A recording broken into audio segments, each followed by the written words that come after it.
पढ़ो तो ऐसे पढ़ो। अध्याय 1। बॉक्स। मैं हमेशा सीखना चाहता हूँ।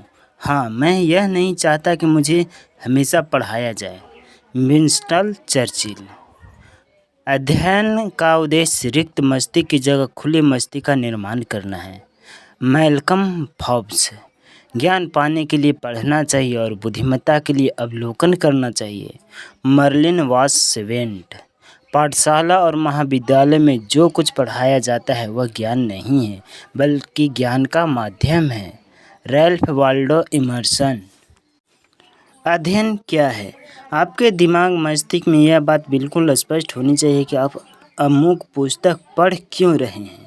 सचमुच उन युवा विद्यार्थियों के लिए विश्वास दिला पाना आसान काम नहीं था कि अध्ययन भी कोई कला होती है, लेकिन 1 महीने के लगातार संपर्क के बाद उनके पास मेरी बात को झुठलाने का कोई उपाय नहीं रह गया था। उन्हें यह मानना ही पड़ा कि अब किसी भी विषय को पढ़ने, देखने, समझने और अपने दिमाग को बनाए रखने तथा उसे दूसरे को बताने का उनका पूरा ढंग ही बदल चुका है। वह पब्लिक स्कूल इस बात का प्रमाण था कि सीबीएसई की परीक्षा में उनके यहाँ का परीक्षा परिणाम 100% रहा, वह भी प्रथम श्रेणी की बहुलता के साथ। आप यह पुस्तक पढ़ रहे हैं, इसका मतलब है कि आपके पास अध्ययन करने का अपना अनुभव रहा है। मुझे नहीं मालूम कि आपको कभी यह बताया गया है या नहीं कि अध्ययन करना अपने आप में एक कला है। यह सिर्फ कला ही नहीं बल्कि एक विज्ञान भी है। जहाँ तक मेरा अपना अनुभव है, इस बारे में मैंने जितने लोगों से बातें की है, लगभग सभी ने मुझे निराश ही किया। मुझे उनका यह ही उत्तर मिला कि हम पढ़ते रहते हैं, बस इतना ही। अब इनमें जानने जैसी बात क्या है, लेकिन मैं बचपन से ही इसके प्रति बेहद उत्सुक रहा हूँ। मेरे ऐसे साथी मुझे हमेशा बहुत सम्मोहित करते रहे हैं, जो पढ़ते मुझसे कम थे लेकिन नंबर मुझसे ज़्यादा लाते थे। हालांकि पढ़ता मैं भी तो बहुत ज़्यादा नहीं था, लेकिन उनके अनुपात में नंबर अधिकांश कम ही आए। मेरे लिए शुरू से ही यह समस्या ब्रह्मांड के रहस्य को जानने की समस्या से कम नहीं रही।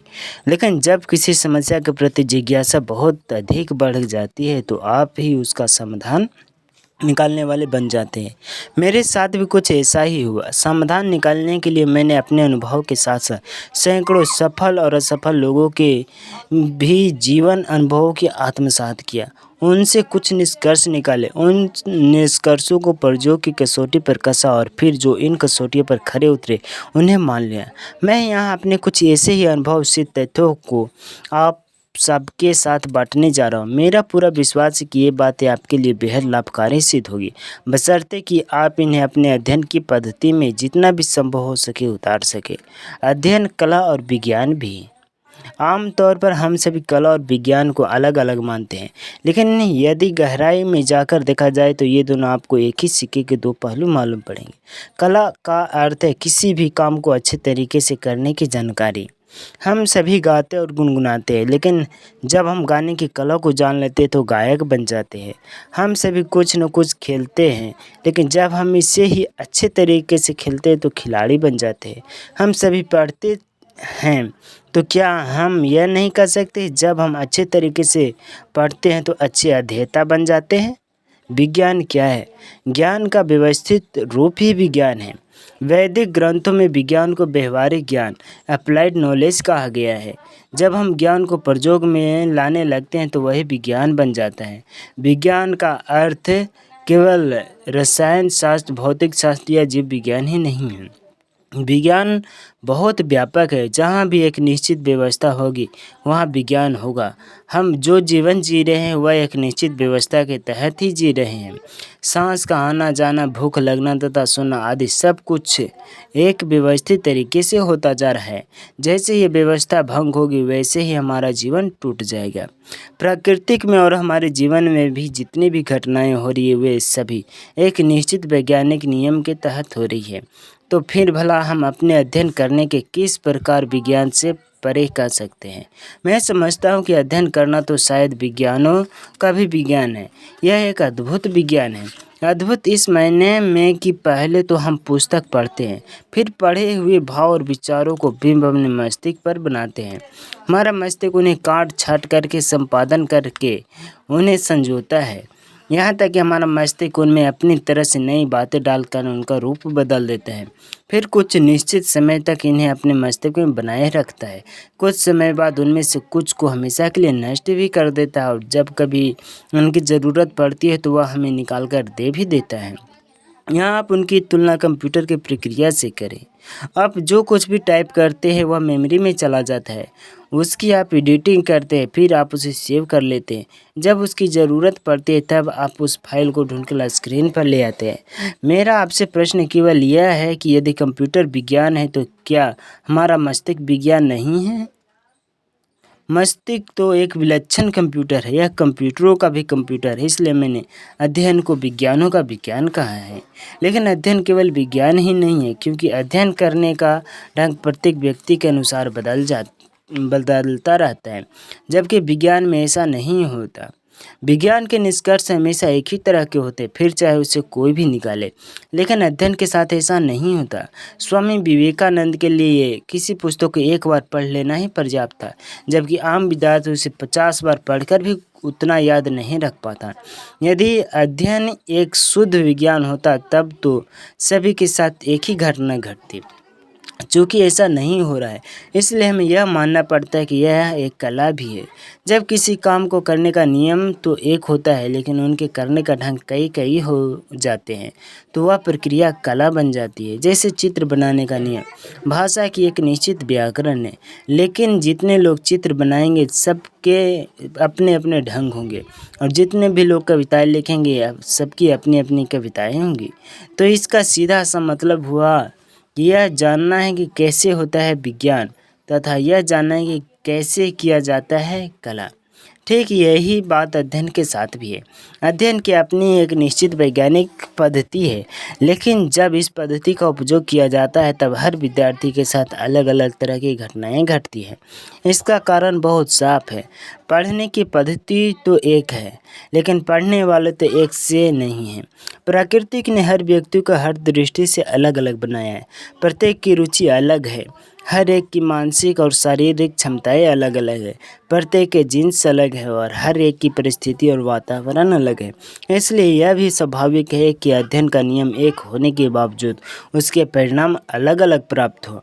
लेकिन इतना जरूर है कि जो भी पढ़ने की इस कला को समझ लेगा वह निश्चित रूप से अपने परिणाम को बेहतर बना लेगा। यह तो हो सकता है कि तुलनात्मक दृष्टि से वह दूसरे से अधिक बेहतर न हो, लेकिन यह नहीं हो सकता कि वह तुलनात्मक दृष्टि से स्वयं से भी बेहतर नहीं होगा। यह संभव ही नहीं है। बदलाव होगा और पक्के तौर पर होगा। यह प्रकृति का एक शाश्वत नियम है। जब कोई भी व्यवस्थित तरीके से किया जाता है तो उसके परिणाम पहले से बेहतर ही होंगे। जंगल में पेड़ उगते हैं, बिना देखभाल के वे काफ़ी बड़े भी हो जाते हैं, लेकिन इसका मतलब यह नहीं कि उन्हें देखभाल की ज़रूरत ही नहीं होती। यदि उन्हें पेड़ को व्यवस्थित तरीके से लगाया जाए तो उनकी देखभाल की जाए तो वे ही पेड़ पहले की अपेक्षा तेज गति से बढ़ेंगे और अधिक व्यास वाले तथा अधिक लंबे भी होंगे। हमें इस तथ्य को स्वीकार करना चाहिए। अध्ययन क्या है? मैं यहाँ कुछ ऐसी बातों को चर्चा कर रहा हूँ जिन्हें पढ़कर अभी आपको यह लग सकता है कि इन बातों को भला अध्ययन की कला से क्या लेना देना है, लेकिन मुझे आपसे धैर्य की अपेक्षा है। सच पूछे तो अध्ययन की कला अपने आप में इतनी अधिक व्यापक और गहरी है कि जब तक उसकी सारी बातों को बताया न जाए तब तक आप इस कला को पूरी तरह सीख नहीं पाएंगे। इसलिए मैं आपसे थोड़ी छूट ले रहा हूँ। अध्ययन का सीधा साधा अर्थ तो यही है, पढ़ना। अर्थात अर्थों में अध्ययन करने का संबंध केवल किताब पढ़ने से नहीं होता। आप एक व्यक्ति के व्यवहार का अध्ययन कर सकते हैं। आप एक तितली की गतिविधियों का अध्ययन कर सकते हैं। आप पर्यावरण का अध्ययन कर सकते हैं। भले ही हम इसे प्रवेक्षण कहें, लेकिन यह मूलतः अध्ययन करना ही है। यह बात जरूर है कि हम जिस बात की चर्चा करने जा रहे हैं उसका संबंध पुस्तक के ही अध्ययन करने से है, लेकिन अपनी व्यापकता के अध्ययन का अर्थ होता है किसी भी बात के बारे में जानना। यही अध्ययन है। यह बात अलग है कि हम उसे देखकर जान रहे हैं या पुस्तक के माध्यम से जान रहे हैं या सुनकर जान रहे हैं।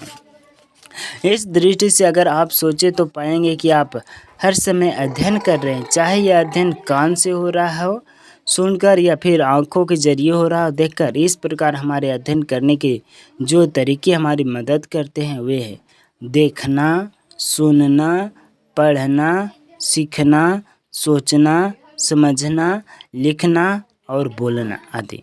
यानी कि हमारा कोई भी वह काम जिससे हमारा मस्तिष्क शामिल है एक प्रकार से हमारे अध्ययन की गतिविधि बन जाती है। मैं समझता हूँ कि प्रत्येक व्यक्ति को विशेषकर विद्यार्थियों को अध्ययन को इसी व्यापक अर्थ में लेना चाहिए। वह हर पल कुछ न कुछ सीख रहा है। मैं ऐसा क्यों कर रहा हूँ इसे आप आगे चलकर और अच्छी तरह समझ सकेंगे। यहाँ इतना ही बताना पर्याप्त होगा कि पढ़ने के दौरान जब हमारा मस्तिष्क किसी बात को ग्रहण करता है तो उसके ग्रहण करने की क्षमता इस बात पर भी निर्भर करती है कि अपने अपने मस्तिष्क को किस तरह बना रखा है। यदि आपके पास अनुभवों का दायरा बहुत है तब आपके लिए आपके मस्तिष्क के ग्रहण करने की क्षमता भी बढ़ जा गई है। निश्चित रूप से यह अनुभव जीवन का अनुभव है, पुस्तकीय अनुभव नहीं। और जीवन के अनुभव देखने, सुनने, सोचने, समझने और बात व्यवहार करने से आता है। अधिकांश लोग इन बातों की उपेक्षा कर देते हैं। उनके लिए केवल पुस्तक पढ़ना ही सच्चा अध्ययन करना है। ऐसे पढ़ाकू किस्म के विद्यार्थी अपनी स्कूली पढ़ाई में भले ही सफल हो जाते हैं, लेकिन जब उन्हें जीवन के मैदान में आना पड़ता है तब वे अपने को पूरी तरह अनफिट पाते हैं। ऐसे लोगों का असफल होना पक्का है। वे सोचते हैं कि मैंने पढ़ने में इतना तेज था, लेकिन ज़िंदगी के इस मैदान में इतनी फिसड़ी सिद्ध क्यों हो रहा हूँ। उनके इस फिसड़ेपन का बहुत सीधा सा उत्तर यही है कि उन्होंने अपने अध्ययन को केवल पुस्तक तक सीमित कर दिया। उसके 2 साल वरिष्ठ विज्ञान की एक विद्यार्थी थे मुझसे 2 साल वरिष्ठ विज्ञान के एक विद्यार्थी थे जो अपने किसी भी परीक्षा में कभी भी द्वितीय स्थान नहीं आए। लगता था कि प्रथम स्थान उनके लिए आरक्षित है, लेकिन वे अब एक हायर सेकेंडरी स्कूल में पढ़ा रही है। क्यों?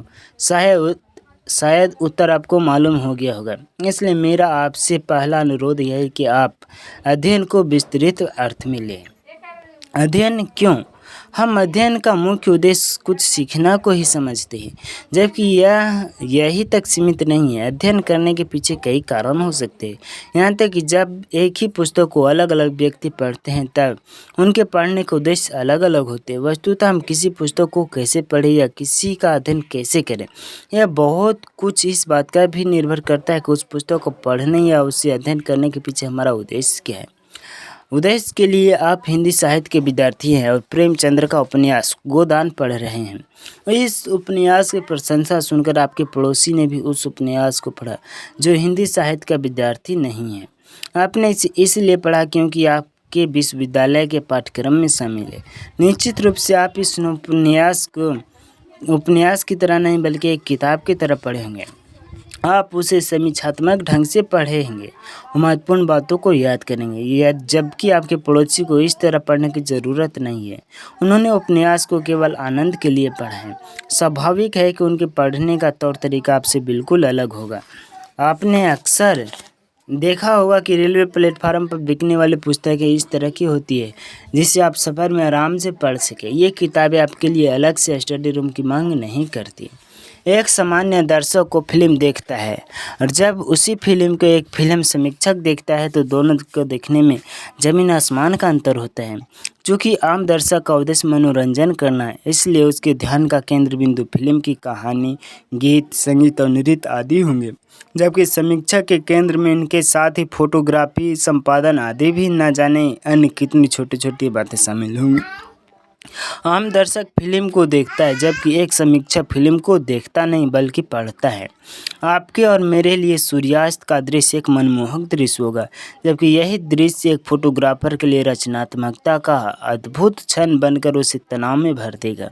मैं समझता हूँ कि इन उदाहरणों से यह स्पष्ट हो गई कि एक ही विषय अलग अलग व्यक्तियों के लिए अध्ययन के लिए अलग अलग रूप प्रस्तुत करता है और हमें इस बारे में पूरी तरह सतर्क रहना चाहिए कि सामान्य तौर पर किसी भी अध्ययन के निम्न उद्देश्य हो सकते हैं।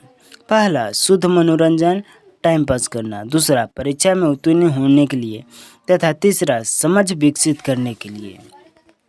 मैं यहाँ आपको इस बात के प्रति विशेष रूप से सतर्क करना चाहूँगा कि हालांकि मैंने परीक्षा में उत्तीर्ण करने के लिए तथा समझ विकसित करने के लिए दोनों को अलग अलग रखा है, लेकिन बहुत से मायने में ये एक ही हो जाता है। यदि आप किसी विषय के बारे में अपनी समझ बढ़ा लेते हैं तो परीक्षा में अच्छे अंक लाना अधिक सुनिश्चित हो जाता है।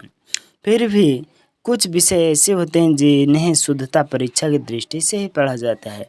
उनमें अपनी समझ विकसित करने की संभावना काफ़ी कम रहती है, इसलिए मैंने इन्हें अलग अलग रखा है। समझ विकसित करने के लिए पढ़ाई करने वाले पाठक वे होते हैं जिन्हें किसी तरह की कोई परीक्षा नहीं देनी होती है, फिर भी वे पढ़ते हैं ताकि अपने समय का समुचित उपयोग कर सकें, अपने ज्ञान में निरंतर वृद्धि कर सकें, अपने मस्तिष्क को तरोताज़ा बनाए रख सके तथा अपने दिमाग को कसरत करा सके तथा उसके जीवन के बारे में अपनी समझ बना सके। इसमें आम पाठक के साथ साथ पूरा बुद्धिजीवी वर्ग आ जाता है। लेकिन अध्ययन की कला के अंतर्गत मैं जिस तकनीकी की चर्चा करने जा रहा हूँ उसका संबंध विशेष रूप से विद्यार्थियों से है, लेकिन इसका अर्थ यह नहीं कि यह तकनीकी अन्य पाठकों के लिए अर्थहीन है। तो इस प्रकार पढ़ो तो ऐसे पढ़ो का प्रथम मंत्र यह है कि आपके मस्तिष्क में यह बात बिल्कुल स्पष्ट होनी चाहिए कि आप अमुक पुस्तक पढ़ क्यों रहे हैं। धन्यवाद।